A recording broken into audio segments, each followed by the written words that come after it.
38 years, this man was sick. And what was his sickness? He was a paralyzed man. He cannot move. His body's filled dead. He can't move. And you know, during Jesus' time, there was this healing pool. How can I say? Could you imagine a swimming pool? I imagine it about a swimming pool. There's this pool called Bethesda. And it is believed that whoever gets into the pool first, after being touched by the angel, after the angel touched the water, whoever goes into the pool first will be healed. That was the belief. And so, all the sick looked at the pool carefully, intently. They are guarding, waiting until the angel of the Lord would touch the water. So, what would happen to the water if it will be touched? You know, there will be ripples, right? Diba? Yes. Gagalaw ripples. Sa ganun, yung gagalaw yung tubig. No, there will be ripples. So that is the cue. If the water would create ripples, it means the angel had touched it. So, all the sick people would run. And whoever goes to the pool first will be healed. But the gospel said the ill were there. What kind of sickness? Blind, lame, crippled. Look at that. Kung gano'n ang sakit mo, blind, lame, pilay, crippled. Paano ka mauuna? Pumunta sa tubig, yung bulan, paano mo malalaman? Yung pilay, nakita mo na, hindi ka naman makagalaw. Diba? Yung paralyzed, may mata ka, pero hindi ka makalakad. Look at that. And that is the reason why, for 38 years, that man suffered his paralysis. Because no one would carry him going to the water. Imagine that. For 38 years, he was waiting for someone who would carry him. That's why when Jesus asked him, "Do you want to be well? Gusto mo bang gumaling?" Anong sabi niya? "Sir, no one would put me into the pool." That was the thinking of the man. Someone would carry him. Someone should bring him there. Good thing, Jesus was near him. Again, Jesus was near him, not close. Not close. Magkaiba yung near sa close. Diba? We might be near each other, but we're not close. Kapag close pa kayo, ano ibig sabihin?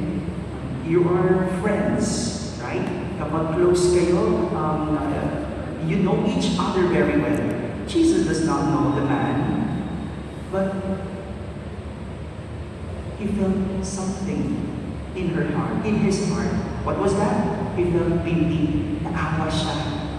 And so, he healed the man, even without putting him into the pool. Look at that. Jesus said, "Look, you are well. Do not sin anymore." Looking at the words of Jesus, it only means that the cause of the sickness of the man is his sinfulness. Diba? Because he's well. Jesus is telling him, do not sin anymore. Magaling ka na. Huwag ka na magkasala. So that nothing worse will happen to you. And isn't it? Most of our sickness is caused by our faults, sins, mistakes. O bakit mataas ang presyon mo ngayon? Kasalanan mo. Sir, naubos mo yung kinain natin ng pilgrimage natin, di ba? Sarap ng kinain natin, di ba? O, bakit mataas ang iyong sugar? Kasalanan mo, ma'am. Kinain mo yung bawal. Look at that. Bakit tayo may sakit? Kasalanan natin. Puyat tayo ng puyat. Kakaselfone mo yan. Bakit? Di ba? Reflect. Most of our sickness is caused by our faults. Kasalanan natin. Aminin mo na. Kumain ka ng hotdog, ang dami mong kinain. Masama daw yun, sabi ni Doc Alvin. Masama yung mga, yung mga pagkain na maraming preservatives, no? Look at that. But, good thing, we have Jesus, who heals our sinfulness. What should we do? We just have to bring it close to Jesus.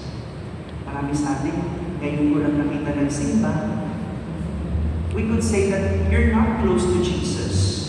I could say that. But you're the only one who could say that you are close to Jesus. But the gospel is teaching us that whether you're close or not, Jesus can heal you. Jesus can forgive you. You just have to bring your sickness close to Jesus. Ilapit mo lang. Ilapit mo lang yung sakit mo. Ilapit mo lang yung kasalanan mo at hihilumin ni Jesus. My dear brothers and sisters, this Holy Week, wala tayong pasok.